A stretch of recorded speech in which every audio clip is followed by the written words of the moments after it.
Armored Core lore, May Greenfield, the friendly and happy pilot that has become a favourite among lynx. This is May Greenfield. History. Though most of the past this happy and friendly lynx is never shown, it can be speculated that it would be during the time of the League forming, like many new lynx, where this friendly lady would show to have some AMS capability, allowing her to control the next. Like many other lynx, it is possible she was already in service of Global Armaments as a normal pilot or another role before being recruited into becoming a lynx for GA, seeing as she is reported to be affiliated with the corporation. This strong tie could also be shown thanks to her next being a mixture of all GA Sunshine model parts, which would suggest perhaps a sponsorship from GA to build their next forces. Though again, there is nothing concrete to establish how or why she decided to ally herself with GA, it is fair to say she embraced what the corporation produces for her next Merrygate. There is only 3 times Stray may encounter this female lynx during the late Lynx War, the first being in the mission Attack on Richland, where she is offered as a consort by GA. Unlike the other consorts, Merrygate does not boast nor act wildly, as instead she is quick to tell Stray this. You be my shield, that's what the heavies are for. I'm launching a frontal barrage.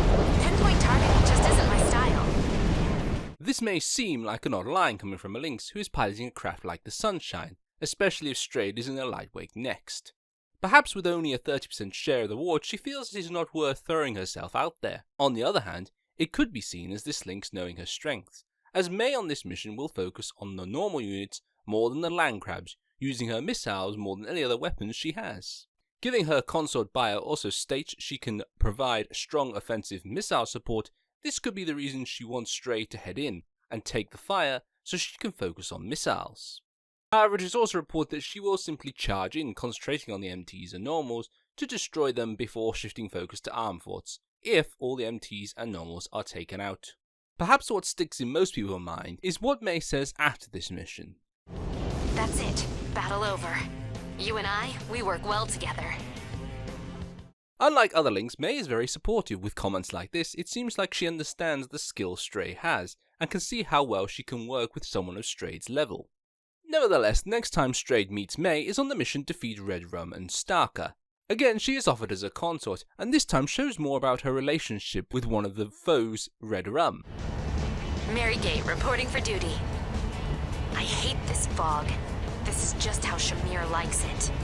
Let's put on a show. I'll drive them into the open. It's from these lines we see that May have had some experience fighting Shamir, the pilot of Red Rum, before, and even knows how she likes to fight, giving her the idea of driving her out in the open to make it easier to strike. From reports, it seems her plan to do this involves mostly fighting Shamir and occasionally hitting Stark with a missile barrage. However, the focus will remain on Red Rum, be it on the ground or in the air sometimes. Again, it is what is said by May after the battle that seems to stick with other lynx. Looks like mission complete. See you again, as allies hopefully.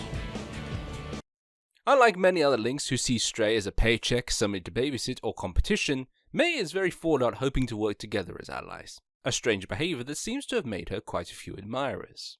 Finally, the last time Stray may see May is on the mission Defeat Unidentified Armsort. Here is where May for the first time shows she's a little scared and understands the risk she has taken by consorting on this mission, as she says, Here, I'm going in. You take these risky jobs too, huh?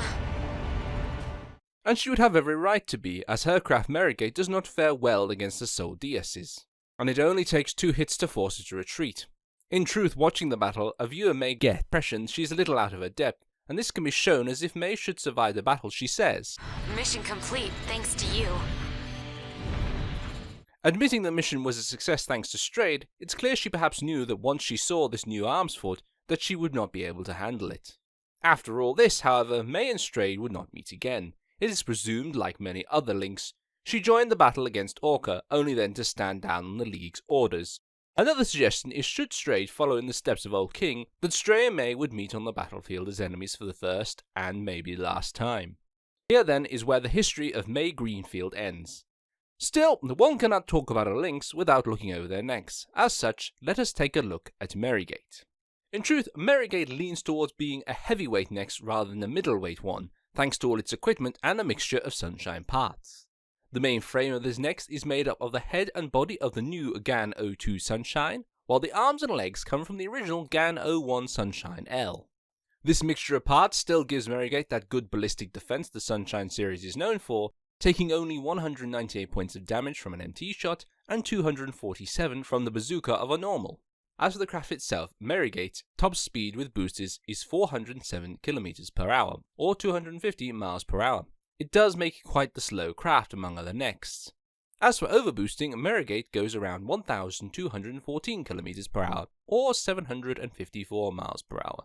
But speed is not the main focus of this craft, as again, the Sunshine series has never been about their speed.